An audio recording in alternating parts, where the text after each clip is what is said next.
Good morning. Welcome to MTM Education channel. It's me, Shija, your banking faculty. In the last class, we have discussed the meaning, definition and features of banking. അതുമാത്രമല്ല നിങ്ങൾക്ക് Jinsiya miss ഇന്നലെ class എടുത്തിട്ടുണ്ടായിരുന്നു. അപ്പം miss പറഞ്ഞു types of ബാങ്ക്സിൽ exchange bank വരെ complete ആയി എന്നാണ് miss പറഞ്ഞത്. ദെൻ ഞാനത് വീണ്ടും എടുക്കുന്നില്ല. അതിൻ്റെ ബാക്കി നമുക്ക് നോക്കാം. റെസ്റ്റ് ഓഫ് ദ പാർട്ട് വരുന്നത് സേവിങ്സ് ബാങ്ക്. എക്സ്ചേഞ്ച് ബാങ്ക് കഴിഞ്ഞാൽ നെക്സ്റ്റ് വരുന്നത് സേവിങ്സ് ബാങ്കാണ്. സേവിങ്സ് ബാങ്ക് ആ പേരിൽ തന്നെ നമുക്ക് മനസ്സിലാക്കാൻ പറ്റും. സേവിങ്സ് ബാങ്ക് എന്ന് പറഞ്ഞാൽ എന്താണ്? ആളുകളുടെ സേവിങ്സ് എല്ലാം എന്ത് ചെയ്യുക? മൊബിലൈസ് ചെയ്യുക. നമ്മളുടെ ഓരോരുത്തരുടെയും സേവിങ്സ് എല്ലാം മൊബിലൈസ് ചെയ്യുക, സമാഹരിക്കാൻ വേണ്ടിയിട്ട് ഫോം ചെയ്തിട്ടുള്ളതാണ് എന്ത്? ഈ സേവിങ്സ് ബാങ്ക്. അതിൻ്റെ മെയിൻ പേർപ്പസ് തന്നെ ആളുകളിൽ സേവിങ്സ് ഹാബിറ്റ് എന്ത് ചെയ്യുക എന്നുള്ളതാണ്, പ്രൊമോട്ട് ചെയ്യുക എന്നുള്ളതാണ് ഇതിൻ്റെ മെയിൻ എയിമായിട്ട് പറയുന്നത്. അപ്പോൾ അതിൻ്റെ ഒരു എക്സാമ്പിൾ പറയുകയാണെങ്കിൽ നമുക്ക് എന്താണ്? Postal savings bank. ഈ പോസ്റ്റൽ സേവിങ്സ് ബാങ്ക് എന്ത് ഫങ്ഷനാണ് ചെയ്യുന്നത്? It promote the saving habit of people. Okay. Then next പറയുന്നത് central bank. Next bank is central bank. Central bank is the highest banking. നമ്മളുടെ ഏറ്റവും ഹയസ്റ്റ് ആയിട്ടുള്ളൊരു ബാങ്കാണ് എന്ത്? സെൻട്രൽ ബാങ്ക് എന്ന് പറയുന്നത്. അതുപോലെ ഈ central bank is known as the leader of banking institution. Banking ഇൻസ്റ്റിറ്റ്യൂഷൻ്റെ ലീഡറാണ് ആര്? സെൻട്രൽ ബാങ്ക് എന്ന് പറയുന്നത്.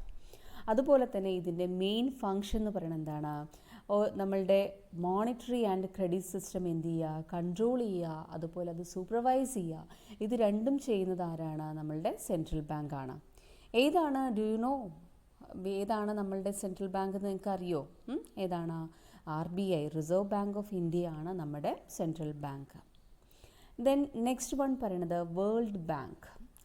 വേൾഡ് ബാങ്ക് എന്ന് പറയുന്നത് എന്താണ്? അതായത് നമ്മളുടെ മൊത്തം, അതായത് നമ്മളുടെ ലോകത്തിലുള്ള എല്ലാ ബാങ്കുകൾക്കും ഫിനാൻഷ്യൽ അസിസ്റ്റൻസ് പ്രൊവൈഡ് ചെയ്യുന്നതിന് വേണ്ടിയിട്ട് ഫോം ചെയ്തിട്ടുള്ളതാണ് എന്ത്? ഈ വേൾഡ് ബാങ്ക് എന്ന് പറയുന്നത്. അതായത് അതിൽ എത്രത്തോളം മെമ്പേഴ്സ് ഉണ്ടോ ആ മെമ്പേഴ്സിന് മൊത്തം അവരെന്ത് ചെയ്യുന്നുണ്ട്? ഫിനാൻഷ്യൽ അസിസ്റ്റൻസ് പ്രൊവൈഡ് ചെയ്യുന്നുണ്ട്. അതായത് 1944 ഈ ഇൻ്റർനാഷണൽ മോണിറ്ററി ഫണ്ട്, അതുപോലെ അതായത് IMF നിങ്ങൾ കേട്ടിട്ടില്ലേ? ഇൻ്റർനാഷണൽ മോണിറ്ററി ഫണ്ട്, അതുപോലെ international bank of reconstruction and development. International bank of reconstruction and development. ഈ രണ്ട് ബാങ്കും 1944 എന്ത് ചെയ്തിട്ടുണ്ട്? ഫോം ചെയ്തിട്ടുണ്ട്. അതായത് സെക്കൻഡ് വേൾഡ് വാർ ഉണ്ടായപ്പം അതിലൊരുപാട് തകർച്ചകൾ വന്നിട്ടുണ്ട് അല്ലേ? രണ്ടാം ലോക മഹായുദ്ധം കഴിഞ്ഞതിന് ശേഷം ഒരുപാട് തകർച്ചകൾ, ഒരുപാട് ഡിപ്രഷൻസ്, കാര്യങ്ങൾ ഇതെല്ലാം ഉണ്ടായിട്ടുണ്ട്. അപ്പോൾ അങ്ങനെയാണ് അതിൻ്റെ ആ ഒരു എന്താ പറയുക, അതിലുണ്ടായിട്ടുള്ള നാശനഷ്ടങ്ങളെല്ലാം നമുക്ക് നികത്തുന്നതിന് വേണ്ടിയിട്ടാണ് എന്ത് വന്നിട്ടുള്ളത്? അതായത് റീകൺസ്ട്രക്ഷനൊക്കെ ചെയ്യാൻ വേണ്ടിയിട്ടാണ് ഈ ബാങ്ക് നിലവിൽ വന്നത്. അതിലൊന്ന് IMF ആണ്, ഒന്ന് എന്താണ്? IBRD, international bank for reconstruction and development. അതാണ് വേൾഡ് ബാങ്ക്. അപ്പോൾ അതിൽ IMF എസ്റ്റാബ്ലിഷ് ചെയ്തിട്ടുള്ളത് എന്തിനു വേണ്ടിയിട്ടാണ്? It's provide short term funds to overcome the balance payment of difficulties. അതായത് ബാലൻസ് പേയ്മെൻ്റ് ഒക്കെ എന്തെങ്കിലും ഉണ്ടെങ്കിൽ അതിനെല്ലാം ആവശ്യമായിട്ടുള്ള ഫണ്ട് പ്രൊവൈഡ് ചെയ്യാൻ വേണ്ടിയിട്ടാണ് IMF ഫോം ചെയ്തിട്ടുള്ളത്. വേൾഡ് ബാങ്ക് എന്തിനാണ്? World bank was form to provide long term loans for the purpose of reconstructing the war damaged economies and less developed economies. അതായത് വേൾഡ് ബാങ്ക് ഫോം ചെയ്തിട്ടുള്ള എന്താണ്? നമുക്ക് പറഞ്ഞല്ലോ, world വാറിന് ശേഷം ഒരുപാട് നാശനഷ്ടങ്ങൾ ഉണ്ടായിട്ടുണ്ട് എന്നുള്ളത് പറഞ്ഞു. അപ്പോൾ അങ്ങനെ ഉണ്ടായിട്ടുള്ള സംഗതികളെല്ലാം റീകൺസ്ട്രക്ട് ചെയ്യുന്നതിന് വേണ്ടിയിട്ടാണ് ഈ IBRD അല്ലെങ്കിൽ വേൾഡ് ബാങ്ക് ഫോം ചെയ്തിട്ടുള്ളത്. ദെൻ ലാസ്റ്റ് വൺ പറയുന്നത് the new development bank, BRICS. അത് പുതുതായിട്ട് ഡെവലപ്പ് ചെയ്തിട്ടുള്ള ഒരു ബാങ്കാണ്. എന്താണ്? New development bank. അതായത് ബ്രിക്സ് ഡെവലപ്മെൻറ്റ് ബാങ്ക് എന്നുള്ള പേരിലാണ് ഇത് അറിയപ്പെടുന്നത്. അപ്പോൾ ഈ ബ്രിക്സ് എന്ന് പറഞ്ഞാൽ ആരാണ്? കുറേ രാജ്യങ്ങളുടെ പേരാണ് കേട്ടോ. ബി ഈസ് എന്താണ്? ബി എന്ന് പറയുന്നത് എന്താണ്? ബ്രസീൽ. ആൻഡ് R ഡിനോട്ട്സ് എന്താണ്? Russia. Then I denotes India. C denotes China. And S denotes south Africa. ഇതാണ് ബ്രിക്സ് എന്നുള്ളതുകൊണ്ട് ഉദ്ദേശിക്കുന്നത്. ആ 5 രാജ്യങ്ങളുടെ പേരിൻ്റെ ഫസ്റ്റ് ലെറ്ററാണ് ബ്രിക്സ്. അതുപോലെ ഈ ബാങ്ക് എന്ത് ചെയ്യുന്നുണ്ടെന്നാണ്? The bank is set up to foster greater financial and development cooperation among the 5 emerging markets. ഇവിടെയുള്ള 5 എമേർജിംഗ് മാർക്കറ്റ്സിൽ എന്താണ്? അതിനാവശ്യമായിട്ടുള്ള എല്ലാ ഫിനാൻഷ്യൽ, അതായത് അവരുടെ മാർക്കറ്റ്സ് എല്ലാം ബൂസ്റ്റപ്പ് ചെയ്യുന്നതിന് വേണ്ടിയിട്ടും അതുപോലെ എന്താണ് ഡെവലപ്പ് ചെയ്യുന്നതിന് വേണ്ടിയിട്ടുള്ള എല്ലാ ഫിനാൻഷ്യൽ അസിസ്റ്റൻസും ഇവർ പ്രൊവൈഡ് ചെയ്യുന്നുണ്ട്. അതുപോലെ ഇതിൻ്റെ ഹെഡ് ക്വാർട്ടേഴ്സ് എന്ന് പറയുന്നത് എവിടെയാണ്? ചൈനയിലെ ഷാങ്ഹായ് എന്ന് പറഞ്ഞ സ്ഥലത്താണ് ഇതിൻ്റെ ഹെഡ് ക്വാർട്ടേഴ്സ്. അതുപോലെ നെക്സ്റ്റ് പറയുന്നത് എന്താണ്? Unlike the world bank which assign votes based on capital share in the new development bank each participant country will be assign 1 vote. അതുപോലെ ഇതിൽ ഏതൊക്കെയാണോ മെമ്പേഴ്സ്, ഈ മെമ്പറായിട്ടുള്ള കൺട്രിക്ക് എന്ത് ചെയ്യാം എന്നുള്ളതാണ് പറയുന്നത്, വോട്ട് ചെയ്യാനുള്ള അധികാരം ഉണ്ട്. Okay. Then next types of banking. ഏതൊക്കെയാണ് ടൈപ്സ് ഓഫ് ബാങ്കിങ് എന്നുള്ളത് നോക്കാം. നേരത്തെ നമ്മൾ പറഞ്ഞത് ടൈപ്സ് ഓഫ് ബാങ്ക്സ് ആണ്. ഇനിയിപ്പോൾ ഇവിടെ പറഞ്ഞത് എന്താണ്? ടൈപ്സ് ഓഫ് ബാങ്കിങ് ആണ്. അതിൽ ഫസ്റ്റ് വൺ പറയുന്നത് എന്താണ്? Unit banking. യൂണിറ്റ് ബാങ്കിങ് എന്ന് പറഞ്ഞാൽ എന്താണ്? ഇൻഡിപെൻഡൻ്റ് ആയിട്ടുള്ളൊരു ബാങ്കാണ് എന്ത്? യൂണിറ്റ് ബാങ്കിങ് എന്ന് പറയുന്നത്. അതായത് അവർക്ക് എന്തില്ല എന്നാണ് പറയുന്നത്? ബ്രാഞ്ചസോ മറ്റ് കാര്യങ്ങളോ ഒന്നും ഇല്ല. ഒരു ഓഫീസ് മാത്രമേ, ഒരു ബാങ്കിങ് ഓഫീസ് മാത്രമേ ഉണ്ടായിരിക്കുള്ളൂ. കണക്ട് ചെയ്യുന്ന മറ്റ് ബ്രാഞ്ചസോ കാര്യങ്ങളോ ഒന്നും അവർക്ക് ഉണ്ടായിരിക്കില്ല. അതുപോലെ തന്നെ എന്താണ്? സ്മോൾ ടൗൺസിലും അതുപോലെ എന്താണ് സിറ്റീസിലൊക്കെയാണ് ഈ ബാങ്ക് എന്ത് ചെയ്യുന്നത്? സാധാരണയായിട്ട് ഓപ്പറേറ്റ് ചെയ്യുന്നത്. ഇനി ഈ ബാങ്കിന് എന്ത് പേരും കൂടെ വരുന്നുണ്ട്? കൺട്രി ബാങ്ക് അല്ലെങ്കിൽ സിറ്റി ബാങ്ക് എന്നുള്ളൊരു പേരും കൂടെ ഏതിന് വരുന്നുണ്ട്? യൂണിറ്റ് ബാങ്കിങ്ങിന് ഉണ്ട്. ദെൻ നെക്സ്റ്റ് വൺ പറയണത് ബ്രാഞ്ച് ബാങ്കിങ്. എന്തായിരിക്കും? ആ പേരിൽ തന്നെ മനസ്സിലാക്കാൻ പറ്റും. അതായത് ഒരു ബാങ്കിന് എന്തുണ്ടായിരിക്കും? ഒരുപാട് സ്ഥലങ്ങളിൽ ബ്രാഞ്ചസ് ഉണ്ടായിരിക്കും. അതുപോലെ തന്നെ എസ്പെഷ്യലി മുംബൈ, കൊൽക്കത്ത, ചെന്നൈ, ഡൽഹി ഇങ്ങനെയുള്ള സ്ഥലങ്ങളിലൊക്കെ എന്തുണ്ടായിരിക്കും? ബ്രാഞ്ചസ് ഉണ്ടായിരിക്കും. അപ്പോൾ ഒരു ബാങ്കിന് ഒരുപാട് ബ്രാഞ്ചസ് ഉണ്ടെങ്കിൽ അതാണ് ബ്രാഞ്ച് ബാങ്കിങ് എന്ന് പറയുന്നത്. ദെൻ നെക്സ്റ്റ് വൺ പറയണത് മൊണോപ്പൊളി ബാങ്കിങ്. മൊണോപ്പൊളി ബാങ്കിങ് എന്താണ്? അതായത് ബ്രാഞ്ച് ബാങ്കിങ് സിസ്റ്റം അതാണ് എന്തിന് കാരണമായി തീർന്നത്? മൊണോപ്പൊളി ബാങ്കിങ്ങിന് കാരണമായിട്ട് തീർന്നത്. അപ്പോൾ അതിൽ പറയുന്നത് എന്താണെന്ന് വെച്ചാൽ, ഒരു കുറച്ച് വലിയ ബാങ്കുകൾ എന്ത് ചെയ്യുന്നു? ഡിഫറെൻറ്റ് പാർട്സിൽ എന്ത് ചെയ്യുന്നു? ബ്രാഞ്ചസ് ഓപ്പൺ ചെയ്യുന്നു. പക്ഷേ ഈ വലിയ ബാങ്കുകളുടെ കയ്യിൽ മാത്രമായിരിക്കും എന്തുണ്ടായിരിക്കുക? അതായത് ഫണ്ട് കോൺസെൻട്രേറ്റ് ചെയ്യുന്നത് എന്താണ്? വളരെ കുറച്ച് ബാങ്കുകൾ മാത്രമായിരിക്കും. അതുപോലെ തന്നെ എന്താണ്? ഇക്കണോമിക് പവർ, നമ്മളുടെ ഇൻഡസ്ട്രിയുടെ ഇക്കണോമിക് പവറും അതുപോലെ എന്താണ് പൊളിറ്റിക്കൽ പവറും ഒക്കെ ആരുടെയിലായിരിക്കും എന്നാണ് പറയുന്നത്? ഈ കുറച്ച് ബാങ്കുകളുടെ കസ്റ്റഡിയിൽ ആയിരിക്കും. അപ്പോൾ അത്തരത്തിലുള്ള ബാങ്കിങ് സിസ്റ്റത്തിനാണ് എന്ത് പറയുന്നത്? മൊണോപ്പൊളി ബാങ്കിങ് എന്ന് പറയുന്നത്. നെക്സ്റ്റ് വൺ പറയുന്നത് ഗ്രൂപ്പ് ബാങ്കിങ്.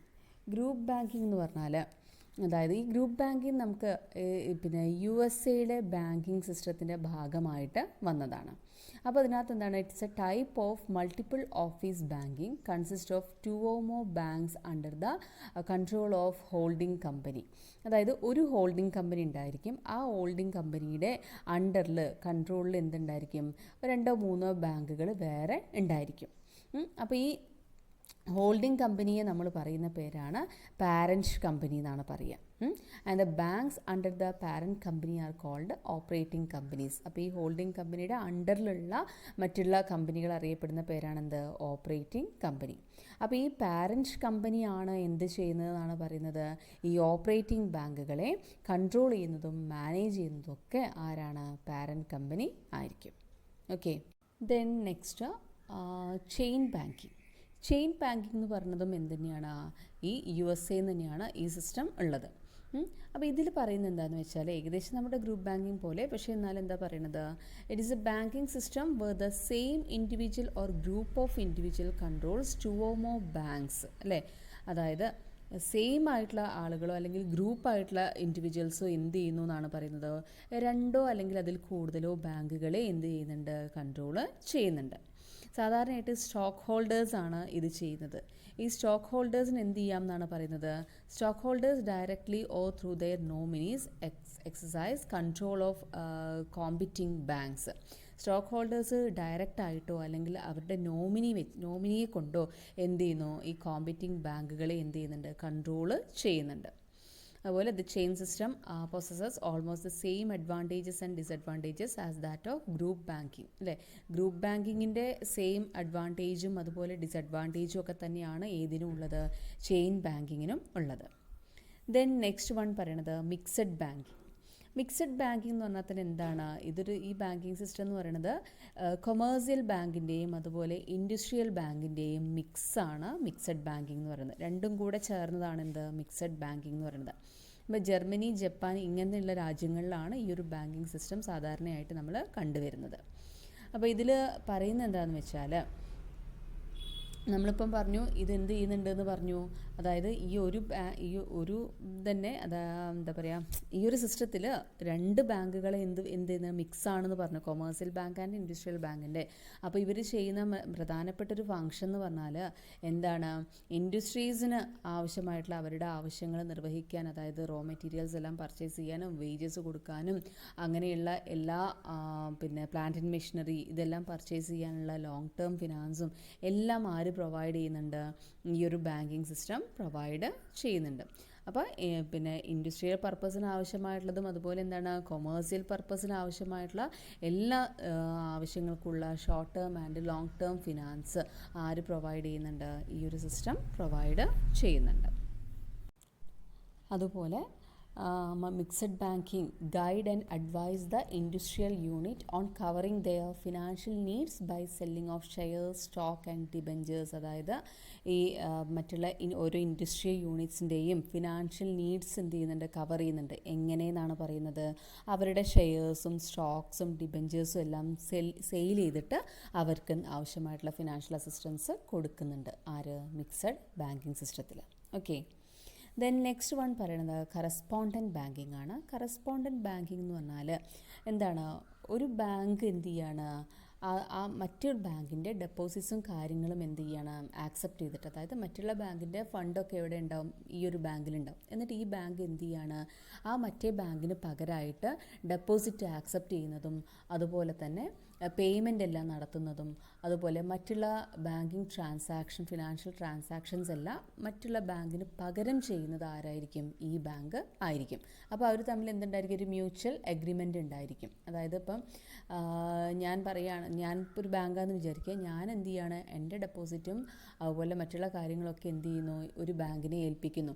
അപ്പോൾ ഞാൻ ചെയ്യേണ്ട കാര്യങ്ങൾ എനിക്ക് പകരം ആരായിരിക്കും ചെയ്യുന്നത്, ആ ബാങ്ക് ആയിരിക്കും. അപ്പോൾ ഈ രീതിയിലുള്ള സിസ്റ്റമാണ് എന്ത് പറയുന്നത്, കറസ്പോണ്ടൻസ് ബാങ്കിങ് സിസ്റ്റം എന്ന് പറയുന്നത്. ഓക്കെ. അപ്പോൾ നിങ്ങൾക്ക് ചിലപ്പം ഈ കറസ്പോണ്ടൻറ്റ് ബാങ്കിങ്ങും മിക്സഡ് ബാങ്കിങ്ങും ഒന്നും ചിലപ്പോൾ ഒന്നും മനസ്സിലാവുന്നുണ്ടാവില്ല. അപ്പോൾ ഞാൻ പറഞ്ഞ കാര്യങ്ങളൊന്ന് നോട്ട് ചെയ്ത് വെച്ചോളൂ കേട്ടോ, അതാണ് നന്നാവുക. അപ്പോൾ അത് എഴുതിയാൽ മതി. ഓക്കെ.